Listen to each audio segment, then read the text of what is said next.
Baik, kita lanjutkan kembali. Eh, jadi sekali lagi yang perlu diperhatikan adalah pemobanannya ya. Jangan sampai area yang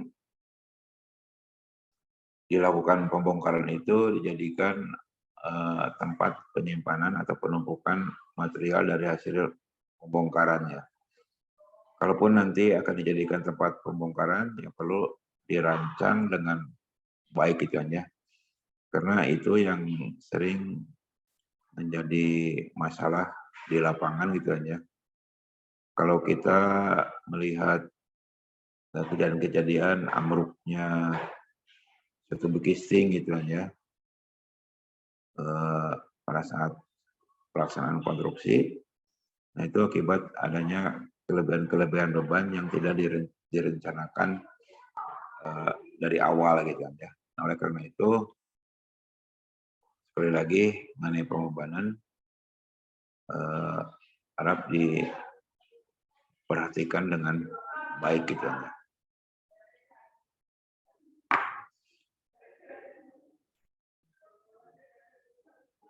Kemudian mengenai kombinasi pembebanan, kemudian mengenai lanjutan ya, ini sesuai dengan peraturan-peraturannya gitu.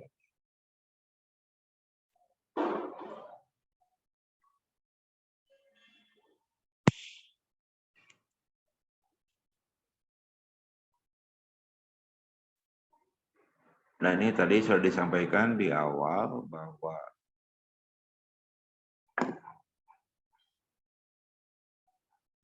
kajian ini menggunakan software SAP atau SAP tahun 2000. Kemudian yang perlu dipahami lagi di dalam membuat pemodelan ini, kita harus memahami spek yang digunakan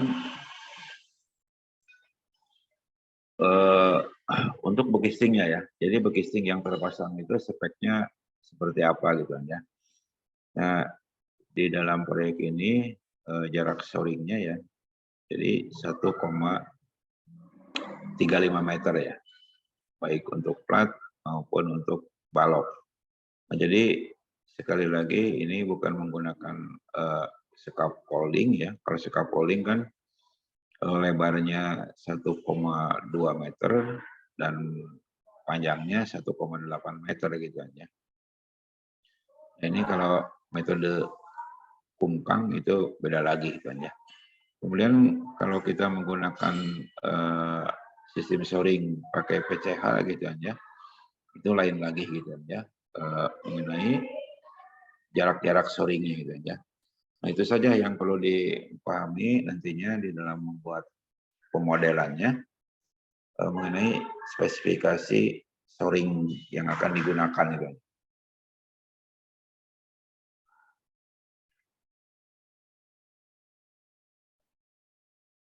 Nah ini mengenai kajian-kajiannya seperti tadi Bapak sampaikan ya.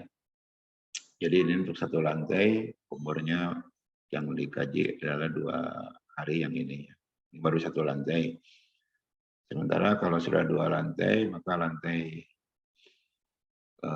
satunya berumur 8 hari dan lantai 2-nya berumur 2 hari. Kalau 3 lantai, ini lantai paling atas 2 hari, kemudian ditambah waktu siklus 6 hari, ini berumur 8 hari, dan ini berumur 14 hari.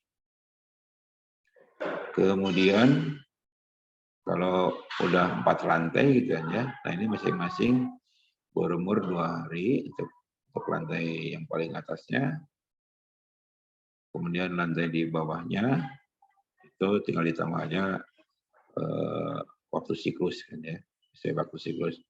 Nah ini yang akan dibongkarnya itu pada lantai paling bawah, di mana umur batanya sudah mencapai 20 hari gitu. Nah ini dilakukan pembongkarannya ya, pembongkarannya. Nah ini dari hasil running dari perlantainya, ini tidak ada masalah, ini tidak ada masalah, yang 2 lantai, yang 3 lantai tidak ada masalah. Nah baru yang 4 lantai ini baru ada 3 frame yang dinyatakan gagal gitu ya. 3 frame dari pemodelan ini yang dinyatakan gagal. Nah, dari pemodelan ini mohon dipahami dengan baik ya, supaya tidak keliru di dalam menerjemahkannya.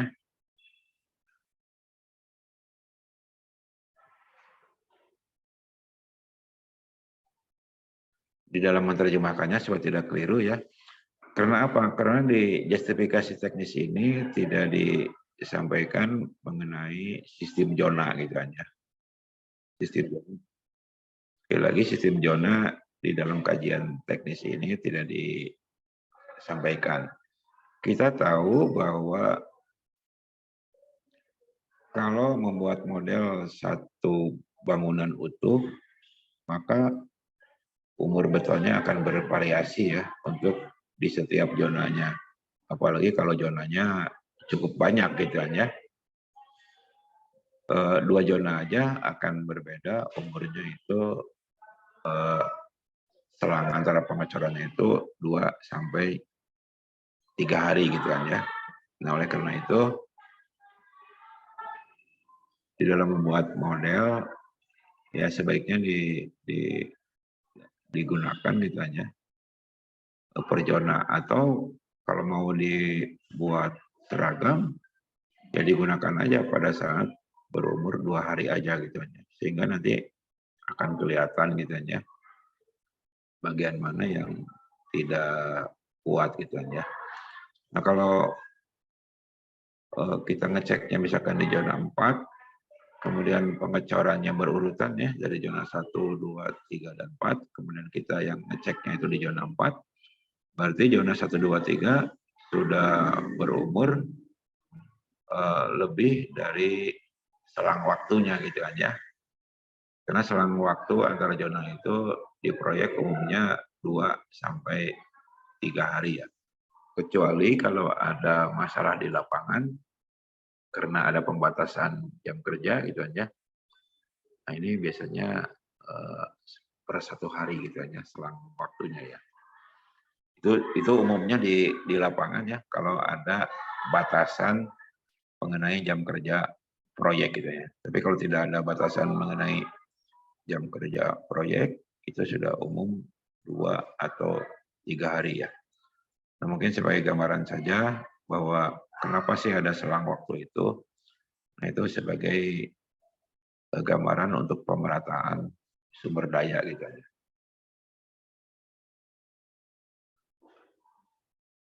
Nah kembali ke masalah ini, jadi di sini tidak dijelaskan per zonanya ya. Jadi seolah-olah ditinjau satu gedung.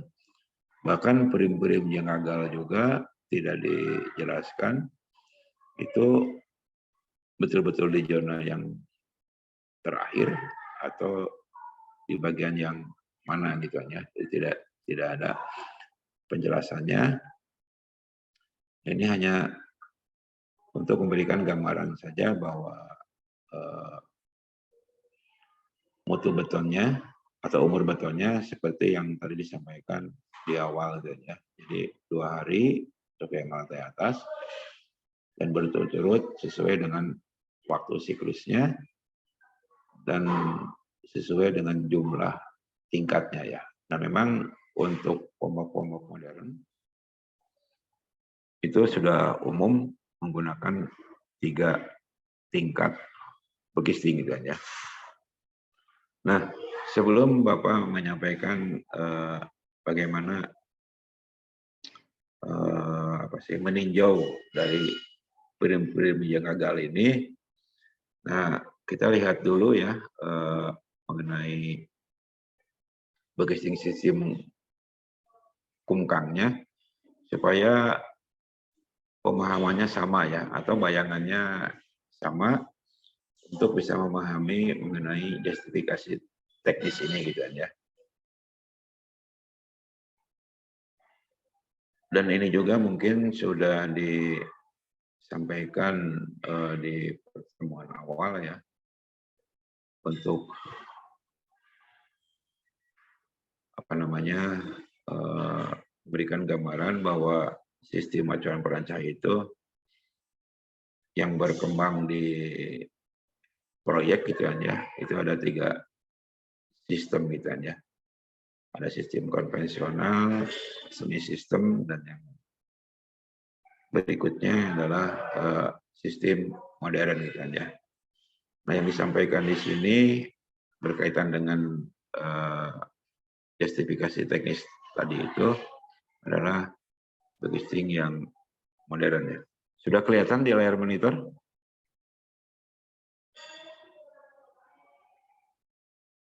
Sudah kelihatan?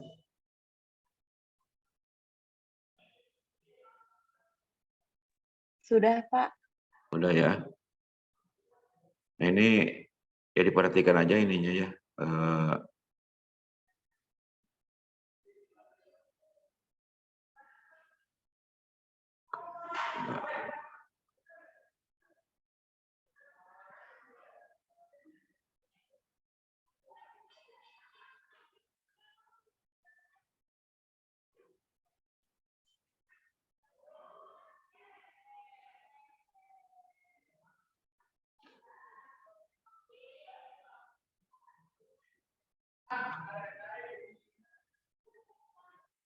Nah, ini kalau di apa namanya ya?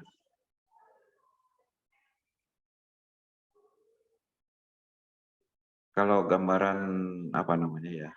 Gambaran dari produknya itu bisa untuk siklus 5 hari juga gitu kan ya.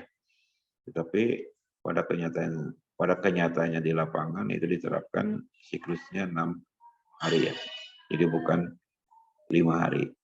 Nah, yang perlu dipahami dari penjelasan ini adalah prinsipnya saja gitu ya, prinsipnya saja dari penggunaan begisting kungkang itu kan ya. Nah, ini adalah zona A dan zona B gitu kan ya.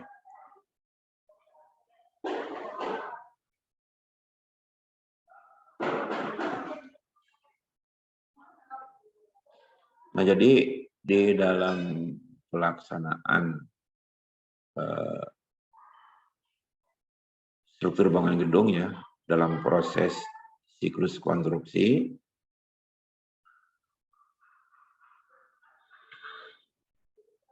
itu urutan pekerjaannya itu akan berulang-ulang ya. Nah, ini supaya mudah dipahami ya, kita mulai dengan pekerjaan kolom gitu kan ya, pekerjaan kolom. Nah, ini kita lihat di dalam penjelasan ini dimulai dari pekerjaan kolom, di mana yang pertama dikerjakan adalah pekerjaan pembesian ya, tentu saja setelah dilaksanakan pekerjaan parkingnya ya. Kemudian dipasang begistingnya, sementara di zona yang lain baru dipasang tulangannya ya. Ya, perhatikan aja satu zona ya, supaya tidak bingung. Sementara zona B-nya itu kan merupakan selang antar zonanya ya.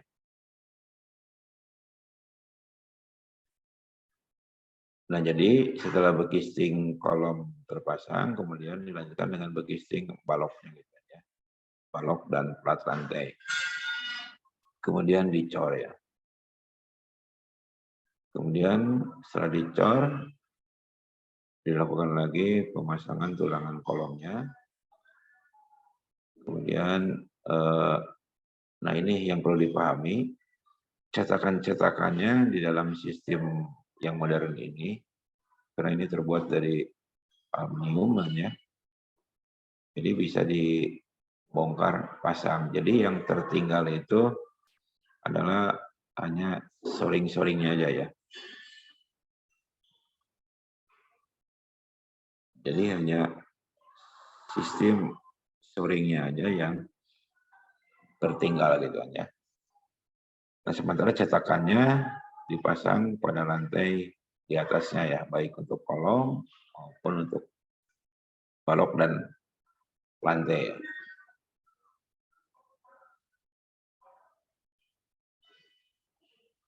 Kemudian setelah dipasang casing balok dan plat lantai, kemudian pasang tulangannya, kemudian dicor ya. Itu berlanjut lagi tulangan kolomnya sampai casingnya dibongkar gitu aja. Karena semua beban gravitasinya itu ditahan oleh shoring ya. Jadi yang lain-lainnya atau cetakannya sudah bisa dibongkar untuk dipindah ke lantai di atasnya.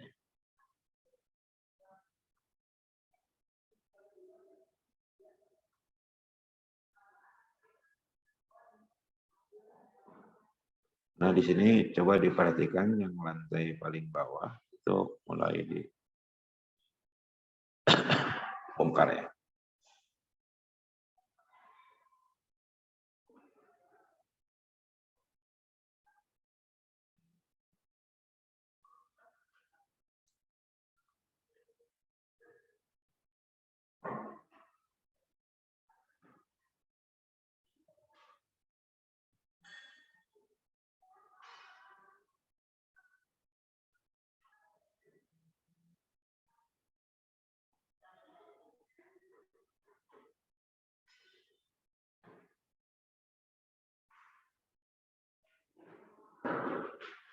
Nah, coba perhatikan ya.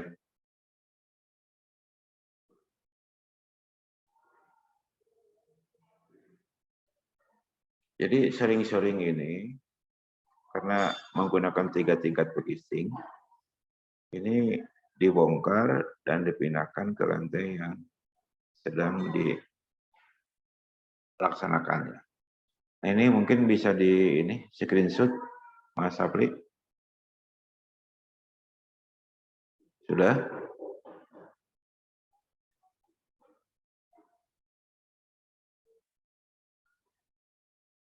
Sudah, Pak. Oke ya. Nah, ini dilakukan pembongkaran kan? Lakukan pembongkaran. Jadi sudah kosong ini. Nah, ini bisa di screenshot lagi supaya jelas. Sudah? Sudah, Pak. Nah, ini dipindah ke lantai di atasnya. Dipindah ke lantai di atasnya. Kemudian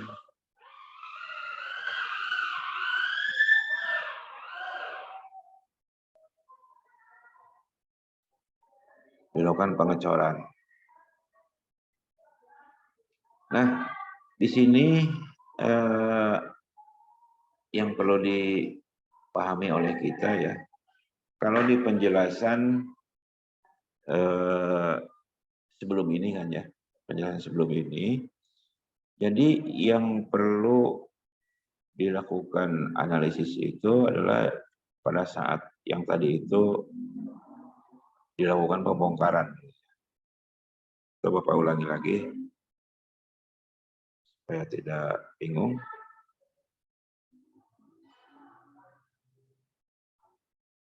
Atau ini dulu aja ya. Jadi yang dilakukan justifikasi teknis ini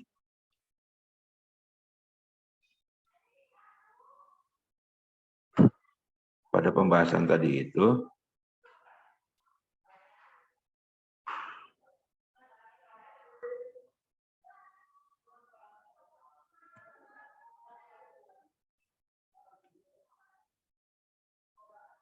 jadi ini berumur 2 hari, ini berumur 8 hari, ini 14 hari, dan ini 20 hari gitu. Nah, itu yang tadi disampaikan itu adalah seperti itu.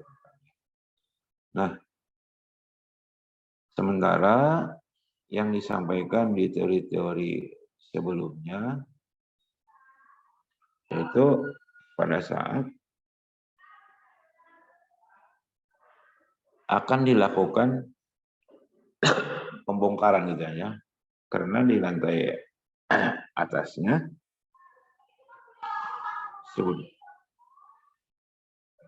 sudah ada beban gitu kan ya. Nah, ini dibalikin lagi dulu. Nah, jadi seperti ini. Di penjelasan sebelumnya ya, yang Bapak sampaikan di awal-awal. Nah, ini yang perlu dilakukan pada saat dibongkar itu kan ya.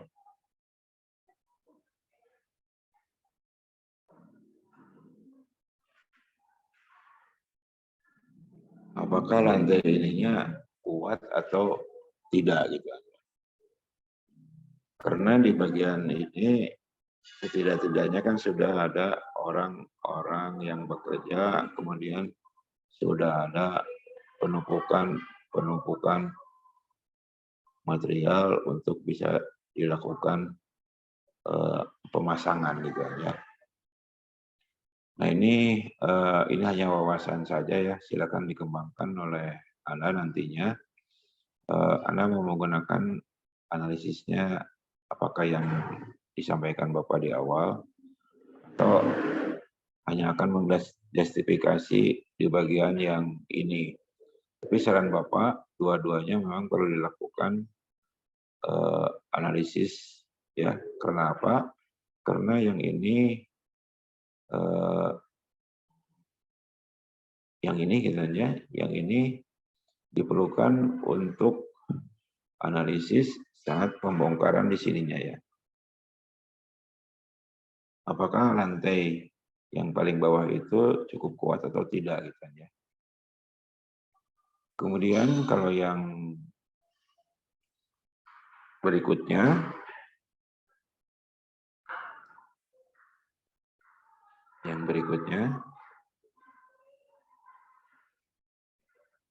yang ini setelah dilakukan pembongkaran ya. Nah ini pada umur lantai atasnya 2 hari dan berturut-turut seperti itu. Nah itu dengan asumsi bahwa tulangan yang ada di lantai paling atas itu sudah mulai bekerja gitu ya.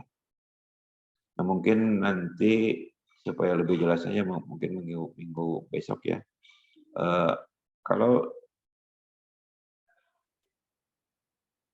Kalau seperti ini, maka kita tidak bisa membuat pemodelannya seperti ini gitu ya. Jadi kita tidak bisa membuat pemodelannya seperti ini. Jadi kalau seperti yang Bapak sampaikan di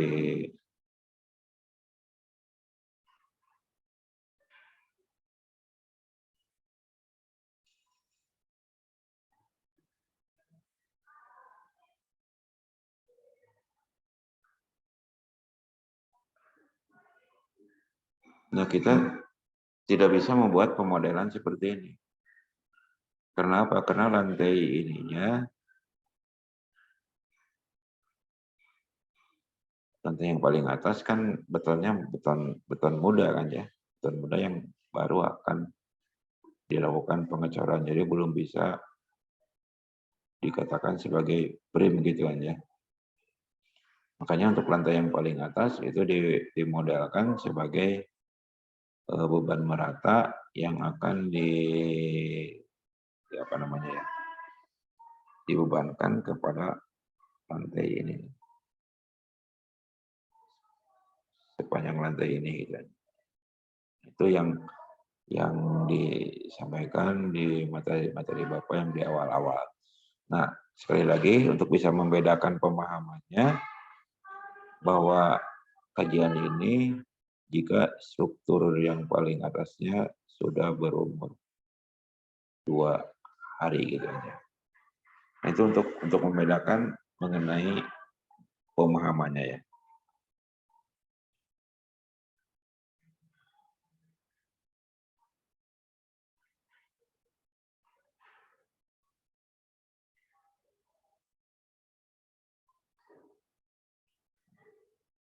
Nah, kembali ke masalah ini, Nah, jadi prinsip dari POMOK modern itu adalah seperti itu. Nah, tinggal kita analisisnya mau di bagian yang mana gitu aja. Kalau yang justifikasi tadi, pada lantai paling atasnya dengan 3 tingkat boxing itu seolah-olah beton yang di bagian atasnya sudah berumur 2 hari. Nah, sementara yang disampaikan Bapak adalah proses pembongkarannya ya, di mana beton yang paling atas itu belum ada gitu aja. Dan belum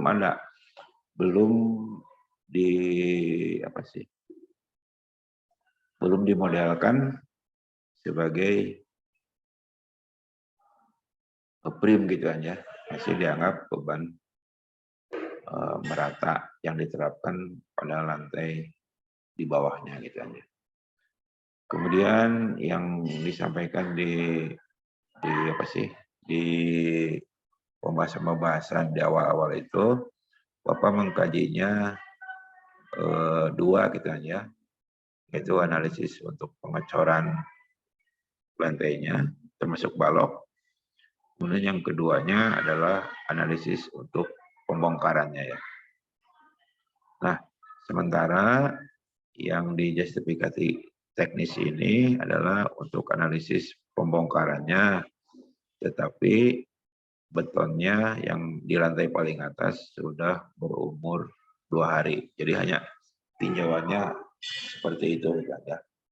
Nah, kembali ke masalah yang di awal tadi ya.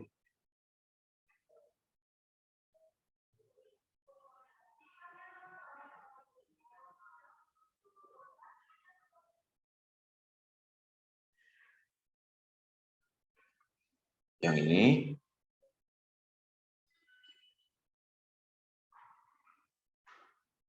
ini yang ada 3 prim yang gagal gitu ya. Nah, ini merupakan output dari hasil software seperti ini, jadi menunjukkan OS itu ya. Tidak kuat.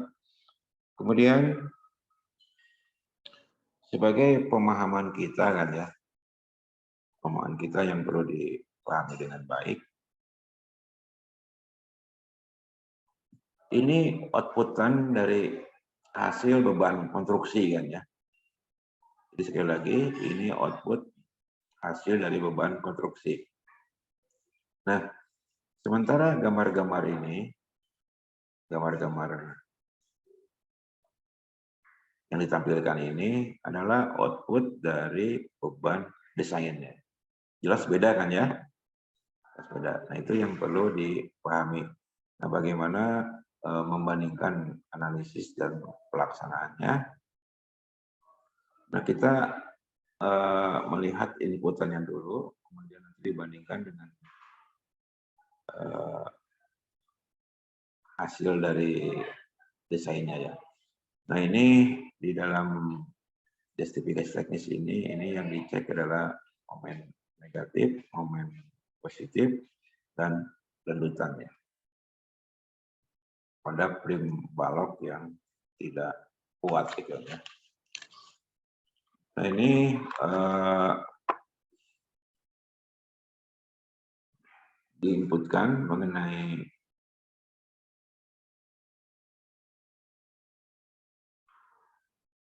dimensi-dimensinya, termasuk dengan tulangan-tulangannya ya.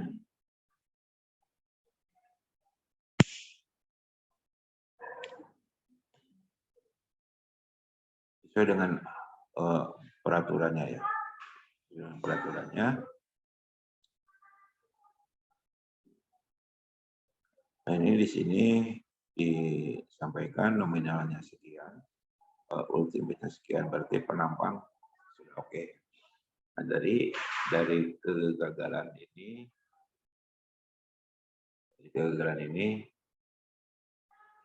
dari segi penampang sudah oke gitu aja, sudah oke dari segi penampang. Kemudian bagaimana kebutuhan tulangan lenturnya? Tulangan lenturnya ini berdasarkan output dari SAP itu Nah ini tulangan minimumnya sekian. Tulangan minimumnya. Nah, sementara yang terpasang itu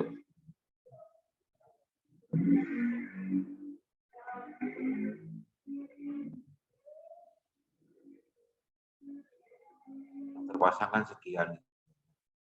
Nah, ini seolah-olah tulangan minimumnya kelebihan tulangan gitu ya, kelebihan tulangan. Jadi kebutuhan tulangannya di sini hanya ditunjukkan bahwa minimumnya ini seolah-olah kelebihan tulangan gitu ya. Kemudian dicek mengenai gesernya gitu ya, gesernya. Nah, ini di sini disebutkan kebutuhannya sengkangnya hanya 2 kaki ya, berarti sengkang yang biasa ya, jadi hanya melingkar aja, tidak ada sengkang tambahan-tambahan di dalam baloknya ya. Jadi itu disebutnya 2 kaki atau 1 sengkang gitu aja. Kalau ada 3 kaki, biasanya di lapangan disebut 1,5 sengkang. Ya. Kalau ada 2 sengkang berarti ada 4 kaki gitu. Nah, di sini tulang sengkang seperti ini. Nah, ini bisa disimpulkan di sini.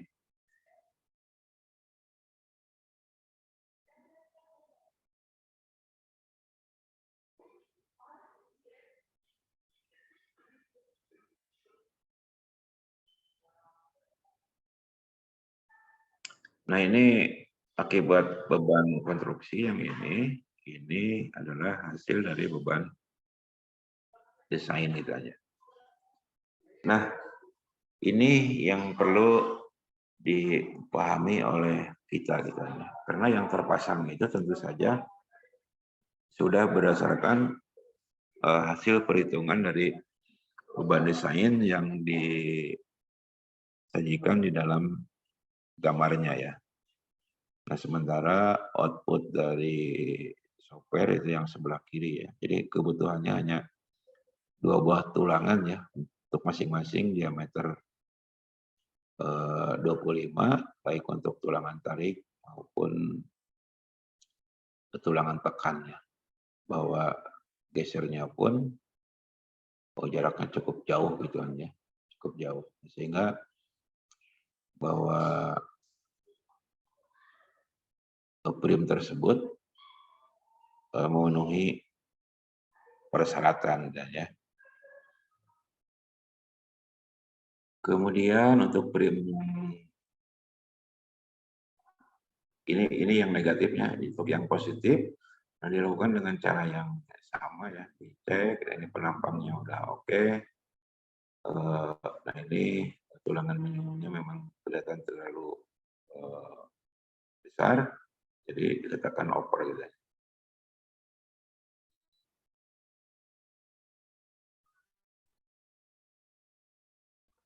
Nah, ini hasilnya juga dinyatakan oke gitu ya. Hasilnya.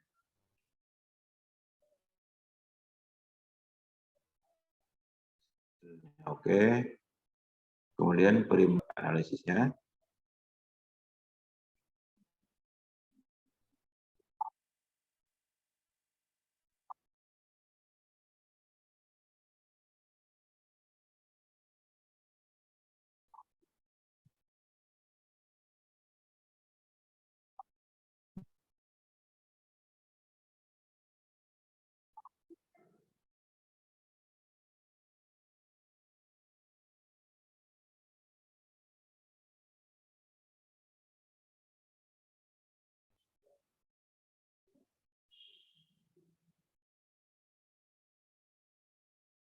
Jadi dilakukan dengan cara yang sama ya.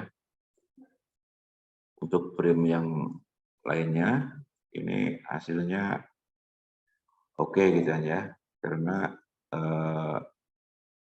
yang terpasang dengan atau hasil desain dengan hasil pelaksanaan tulangannya lebih banyak hasil desain gitu ya.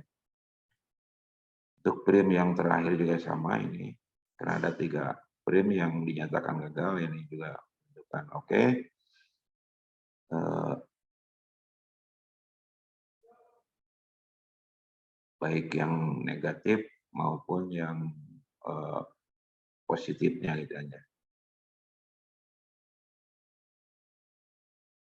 Nah, kemudian tinjauan terhadap redutan di kombinasi pembebanan servisnya ya. Jadi redutannya sebesar ini setelah dikaji ya. Jadi makanya dari awal Bapak menyampaikan harus paham mengenai spesifikasi dari shoringnya itu ya.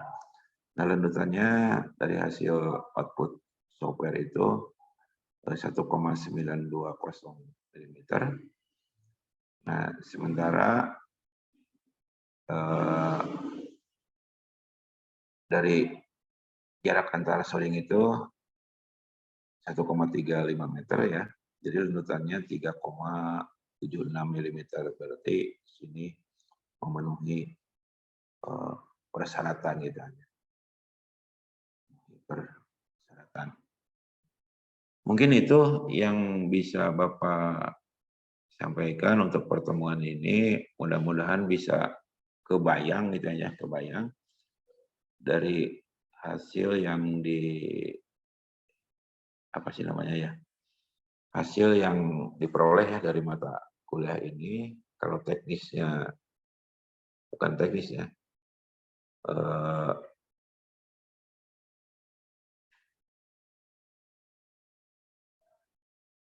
manualnya ya, manualnya seperti Bapak sampaikan di awal. Nah ini kalau dia lakukan analisis menggunakan software ya.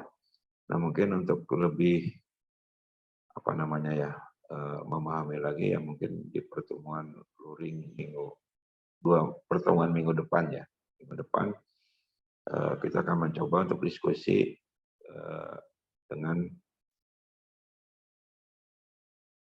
kajian-kajian dari hasil-hasil software gitu aja. Mungkin itu yang bisa Bapak sampaikan sebelum kita akhiri ya, mungkin masih ada waktu. Silakan kalau ada yang ingin disampaikan.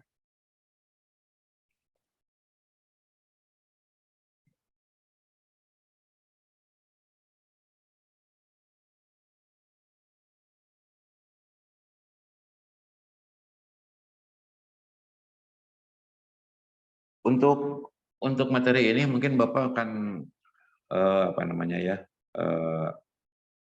akan disampaikan tidak utuh ya, hanya satu aja yang disampaikan termasuk dengan lanjutannya. Karena ini punyanya orang gitu aja.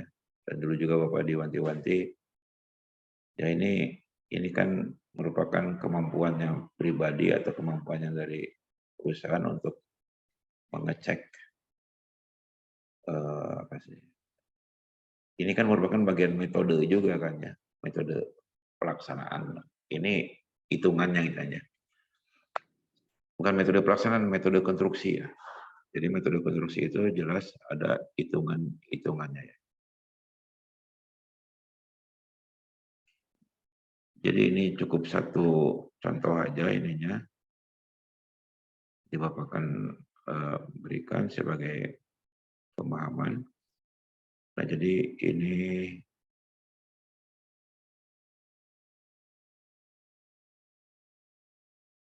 jadi momen negatif ini dan momen positif, terus bagaimana pengecekannya, itu yang akan disampaikan sebagai bagian dari materi ini. Silakan kalau ada yang ingin disampaikan, kalau tidak ada kita akhiri saja. Ada nggak? Silakan.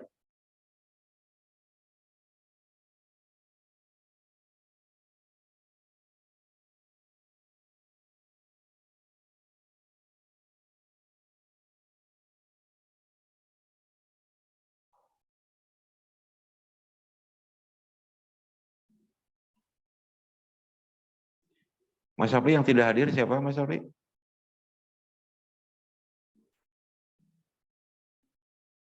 Tadi sempat join semuanya, Pak. Tapi beberapa ada belum. yang keluar masuk, mungkin kendala sinyal, Pak. Ya oke. Oke, ada yang ingin disampaikan nggak? Sudah jam hampir 12:30.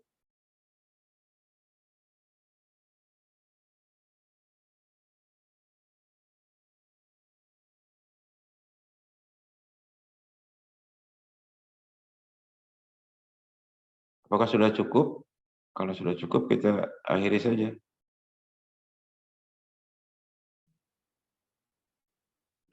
Dari saya cukup, Pak. Oke, yang lain-lainnya? Dari saya cukup, Pak.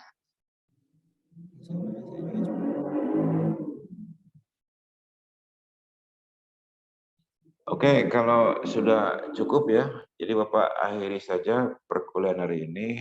Nanti minggu depan disambung lagi di jadwal luring ya. Cuma Bapak belum dapat jadwal luringnya, nanti masuk di ruang kelas yang mana gitu aja. Ya mudah-mudahan bisa di gedung A gitu aja, supaya apa namanya, fasilitas itu ya, fasilitas infopusnya memadai gitu aja. Baik, kita akhiri saja perkuliahan hari ini. Terima kasih atas perhatiannya. Semoga kita semua selalu dalam keadaan sehat. Amin.